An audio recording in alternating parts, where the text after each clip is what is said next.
के ट्रैप में झारखंड, लव जिहाद, लैंड जिहाद और अब लेबर जिहाद, आदिवासी परिवारों पर टूटता दुखों का पहाड़। नमस्कार, मैं नेहा, आप देख रहे हैं नया भारत टीवी। लव जिहाद और लैंड जिहाद जैसे कई शब्द आपने सुने होंगे जो अपने पूरे अर्थ को इस छोटे से टर्म से पूरे संदर्भ को परिभाषित कर देते हैं। अब इसी टर्म के एक शब्द मजदूर जिहाद भी जुड़ गया।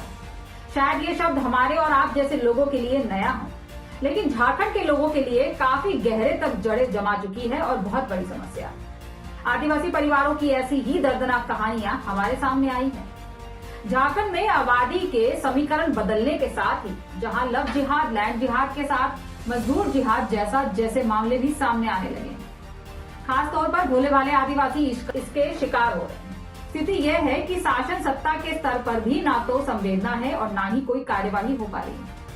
खास बात यह नहीं है कि इस गंभीर समस्या की और सरकार और प्रशासन का ध्यान है। दरअसल बाहर के राज्यों में झारखंड के बहुत सारे मजदूर पलायन करके जाते हैं, मेहनत मजदूरी करते हैं और घर वापस भी लौट आते हैं। लेकिन कुछ ऐसे भी हैं जो मजदूर जिहाद के शिकार हो रहे हैं। ना तो उनके पैसे घर आते हैं और ना ही उनकी कोई खोज खबर ही आती है। परिजन बेहाल और परेशान रहते हैं और जीवन को सुबक सुबक कर बिताने के अतिरिक्त कोई रास्ता भी नहीं। अपनी पीड़ा किसे बताएं, यह भी सोचकर मन मनोज कर रह जाते हैं। आइए इसके बारे में विस्तार से जानते हैं कि मजदूर जिहाद कैसे अस्तित्व में आया और इसके पीछे कौन है। केस स्टडी जानने से पहले आपको यह बता दें कि मजदूर जिहाद के बारे में प्रशासन भी अवगत है और सरकार के नजर में भी यह समस्या है, लेकिन अब तक कोई कार्यवाही नहीं हो पा रही है। हम आपके लिए 3 केस स्टडी झारखंड के दुमका जिले के सामने लाए हैं जो इस मजदूर जिहाद जैसे टर्म की तस्दीक करते हैं।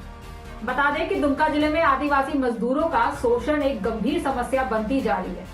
विशेष रूप से मुस्लिम मजदूर ठेकेदारों के माध्यम से इस तरह के उत्पीड़न किए जाने की घटनाएं बढ़ रही हैं।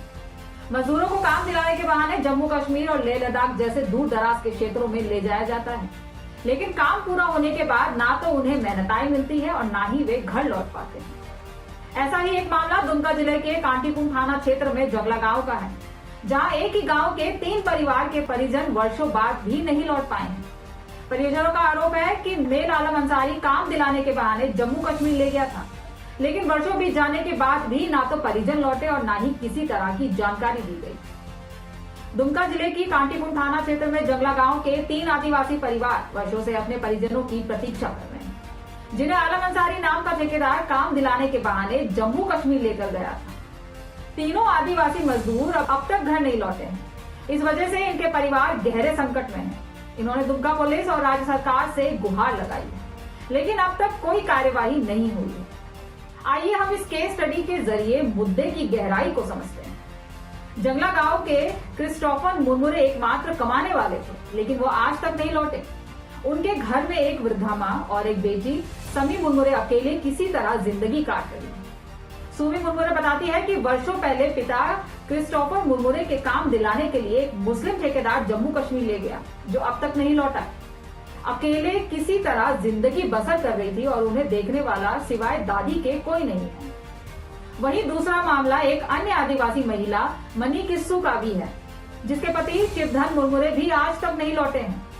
मनी किस्सू बताती है कि एक ही गांव के 3 लोग जहरी मारंडी, शिवधन मुरमुरे और क्रिस्टोफर मुरमुरे काम करने के लिए बाहर गए थे, लेकिन अब तक नहीं लौटे हैं। इन तीनों को ही मुस्लिम ठेकेदार ही अपने साथ बाहर ले गए। तीसरा मामला डेरी मारंडी का है, जो वर्षों बीत जाने के बाद भी नहीं लौटे हैं। डेरी मारंडी की पत्नी जुबा सोरेन बताती है कि ठेकेदार आलम अंसारी इनको काम दिलाने के बहाने जम्मू कश्मीर ले गया, लेकिन वे अब तक नहीं लौटे हैं। वहीं अब तीनों परिवार के लोग कांटीपुर थाना में आवेदन देकर मेल आलम अंसारी पर कार्रवाई की मांग कर रहे हैं। इस मामले में कांटीपुर थाना प्रभारी त्रिपुरारी कुमार ने बताया कि जंगला गांव के 3 लोग लापता होने की शिकायत मिली है। मामला 4 साल पुराना है और शिकायत पहली बार थाने में पहुंची है। पुलिस इस शिकायत के मद्देनजर सभी बिंदुओं पर जांच पड़ताल कर रही है। पुलिस पीड़ित परिवारों के संपर्क में है और जांच के बाद भी इस पर कुछ स्पष्ट कहा जा सकता है।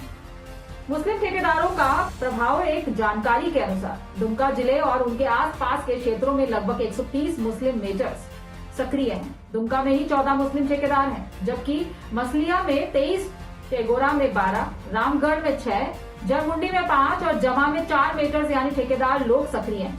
इस मेजर्स द्वारा आदिवासी मजदूरों का न्यूनतम मजदूरी देकर काम करवाया जाता है, जबकि मजदूरों को मिलने वाली असल राशि अक्सर हड़प ली जाती है।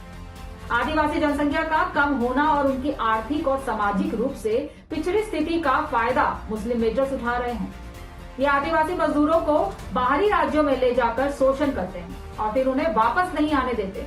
यह एक तरह से मजदूर जिहाद की तरह देखा जा सकता है, जहां आदिवासी की जिंदगी और उनके परिवारों की उम्मीदों को तोड़ा जा रहा है। बताया जाता है कि ये मुस्लिम मेजर्स द्वारा इन आदिवासियों का शोषण सिर्फ मजदूरी तक नहीं देने तक सीमित है। मजदूरों को काम पर भेजने से पहले उनके आधार कार्ड, बैंक पासबुक और एटीएम कार्ड तक जब्त कर लिए जाते हैं। इसका मतलब यह है कि ये इन्हें पूरी तरह से असहाय बना देते हैं, जिससे मजदूरों के पास कोई कानूनी सहारा भी नहीं बचता। स्थानीय लोगों का कहना है कि कुछ मुस्लिम मेजर्स अवैध तरीके से काफी संपत्ति अर्जित की है। अगर इस पर गहन जांच की जाए तो कई चौंकाने वाले तथ्य सामने आ सकते हैं। दुमका और आसपास के इलाकों में मेजर्स की अवैध संपत्ति का मामला भी बड़ा सवाल खड़ा करता है। इस वीडियो में इतना ही। वीडियो अच्छी लगे तो शेयर कर दीजिए। हमारे चैनल नया भारत टीवी को सब्सक्राइब कर दीजिए और यदि कोई सुझाव देना चाहते हैं तो कमेंट बॉक्स में आपका स्वागत। नमस्कार।